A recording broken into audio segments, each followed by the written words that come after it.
Bangkok போயிருந்தீங்கன்னா கண்டிப்பாக இவனை பார்த்துருப்பீங்க. ஏன்னா எல்லாருக்கும் அந்தளவுக்கு பரிச்சயமான ஆள் இவன்.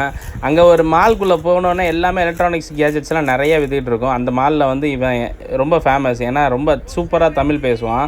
அங்கே தமிழ் வைப்பில் தான் இருந்தேன் எப்போயுமே. அங்கே உள்ளே போனோடனே செம்ம வைப்பாகவே இருந்தது அந்த இடமே. ஏன்னா அவ்வளோ புதுசான கேஜெட்ஸு, அந்த அந்த பக்கத்தில் இந்த மியூசிக் ட்ரம்ஸு அதெல்லாம் வந்து ரொம்ப சூப்பராக இருந்தது. அவன் ஒரு காரை வச்சுட்டு இந்த மாதிரி கையை ஆட்டினா போகும் வரும் அப்படின்னு சொல்லிட்டு இருந்தான். அப்புறம் நாங்கள் அதில் இன்னொரு கார் ஒன்று வாங்கி அதை ஓட்ட தெரியாமல் ஓட்டி இருக்கிற எல்லாரையும் போட்டு டம்முன்னு இடிச்சிக்கிட்டு இருந்தோம். அது அந்த அந்த மாலே செம்ம வைப்பாக இருந்தது. எல்லாமே நாங்கள் காலையில் ரொம்ப சீக்கிரமே போயிருந்தோம். ஆனால் நாங்கள் வெளியில் வரும்போது இருட்டிடுச்சு. ஆனால் எங்களுக்கு அந்த பொழுது போனதே தெரில. உள்ளே நீங்கள் என்ன வாங்கணும்னு நினச்சாலும் எல்லாமே வாங்கலாம். அந்தளவுக்கு எல்லா பொருளுமே இருக்குது அங்கே உள்ள. இந்த மாதிரி கேஜெட்ஸ் எல்லாமே ரேட்டு சீப்பாகவும் இருந்தது. நீங்கள் அடுத்த தடவை போனீங்கன்னா கண்டிப்பாக அங்கே ட்ரை பண்ணி பாருங்கள். தேங்க்யூ.